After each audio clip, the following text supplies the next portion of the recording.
Welcome to Inside Addiction. Not one thing works for everyone. That's why I think it is important to get the information out and give people choices to make their own decisions by educating, inspiring, and empowering.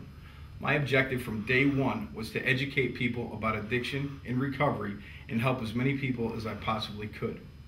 Today, we're joined by the staff from the St. Jude's Retreat in the Baldwin Institute in beautiful upstate New York, who offer a different approach than the traditional and conventional treatment of substance abuse. More than 90% of substance abuse treatment programs in the country, including 12-step programs, are based on the medical disease concept of treatment. Unfortunately, the success rate of most treatment programs are around 20%.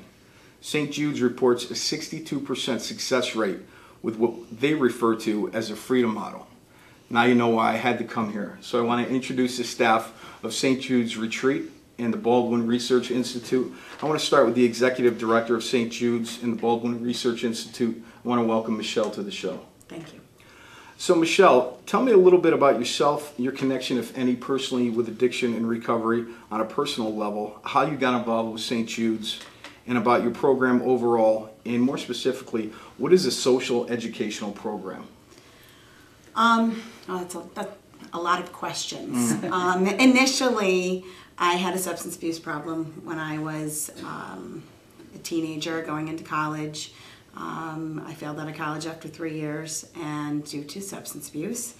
And but I was at the time a psychology major in college, and I learned about addiction, and I learned about the disease of addiction, and that I was basically doomed to a lifetime of struggle and relapse. I was fortunate to have, my dad had been sober, and at the time we called it, in recovery for about 10 years, and he had started a research project called the Baldwin Research Project of 1990. So now you know how old I am. I was in college in 1989, and he told me that addiction was not a disease and that I could change my life forever if I wanted to. It was simply a choice that I had to make. And I told him he was wrong, and that I had learned that I had the disease of addiction and alcoholism, and that I was, I had to go to meetings. So that's what I did. I went to AA meetings. At the time, these guys, my dad and some guys that he was trying to help who were part of the research project, were also going to meetings. My dad and I had not a great relationship. It was very strange, so I had my own little group of people. But the guys that he had were nice and happy, and I was intrigued by the fact that they didn't seem like everybody else at the meetings. They just seemed like they had a new lease on life, and they were most of them were younger than I was. I was 22 at the time. And I after 3 months of not drinking and going to meetings, I decided that that was not the life for me. And I was going to give what they were doing a try. And I've never looked back. I mean, I really did put the lifestyle of drinking and drug using behind me, and became a volunteer. Out of all the people that were in the research project, I was only one of 2 women. The other one, don't know where she is today, but she was not one of the success stories. But the majority of us are sober and drug-free. More than 75% of us are. Wow. So, and I think back then, a lot of what we did, what changed us was just the notion that we were okay. That we could be okay, that we could grow up. All I wanted to be was normal. And I hear that a lot. Yeah, I wanted to be able to, go to work in the morning, come home at night, have a decent relationship where it wasn't abusive, because, that's part of that lifestyle. And that's pretty much, that was it. I wanted to be able to be happy, not having a life filled with chaos. And I learned how to do that. I did. And over the years, I've gone back to school. I've gotten married. I've been married to the same man, believe it or not, for 16, 17 years this year. They asked me to come work at Baldwin Research in 2002.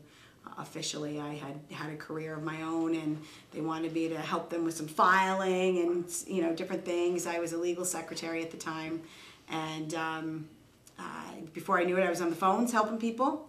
I had worked with pretty much every woman that came through the house up until that point in time on a volunteer basis, and And you know, we just kept pushing the company forward, and we really, in 2002, I think we by the time I came here, they had blossomed, and the house was always full. We always had a waiting list. I mean, there were literally people beating down our doors to get here. Yeah. We're also joined by Mark Sharon, chairman of St. Jude's. Mark, tell us what makes St. Jude's different. Well, when we first started, it was interesting because when we started the research, we had decided we're going to just make it so that we tell people they're okay. And that was different than every other treatment facility in the country. You know, if you teach people that they're okay, we had decided that we were going to see what the result of that was. True. And consequently, people did really well. And that was the first thing. That was That organ. The main difference between what we do and what the majority of treatment programs out there do is we teach people that they have a choice. Mm. That ultimately, and a lot of times what people say to me on the phone when I say, you know, there is no disease where you are unable to make different choices in life. There's no disease that controls voluntary behavior. Their first response is usually, well, there must be, because, you know, my father can't stop. I mean, I watch him try to stop drinking and he can't seem to stop drinking. And what I usually say is, but he does stop drinking. There are periods of time when he does stop drinking. And so ultimately, there's something else going on here. So if it's not a disease, then what is it? Well, it's a habit. And like all habits, people have the power to change them. Absolutely. It's not easy. And we don't you know, minimize it. We don't say to people, this isn't a very serious problem. You know, but what we do say is you have control. You're the only one that has control over this problem. And you are the only one that can change the way you think, the way you view the world, the way you fit into the world. These are all the things that we address in our program, as well as underlying emotional problems that people might have, whether or not they started before the problem with substance abuse or after it as a result of it. Almost makes no difference. We can help people to overcome that. So it gives people the power to change their choices. Yes. And also take ownership for their choices. Yes. And choose different things. Yes. Choose different behaviors. Choose a different lifestyle altogether. What is a day like at St. Jude's? A weekday and a weekend day are a little bit different. The weekdays usually start with a voluntary trip to the health club. Everybody gets a membership to a local health club when they're in our program. Okay. We provide transportation for them. And they, you know, they can work out for an hour. They can go hang out for an hour if they want to, just to be at the gym. And they have the opportunity to meet with, you know, a fitness instructor if they want to. We can help set that up for them. They're there for about an hour. That's usually early in the morning. Well, I say 7 o'clock. Some people are much earlier than that. But for a lot of our guests, that's early in the morning. They come back and they can have time to shower. They can have breakfast made to order for them if they want by our chef. And then they're in class for about an hour in the morning. And the class is the Jude program. We have I should have brought it in with me. We have a workbook and a textbook, and they go through a chapter in the morning. It's very small, personalized classes, usually 2 to 3 people per class, per instructor.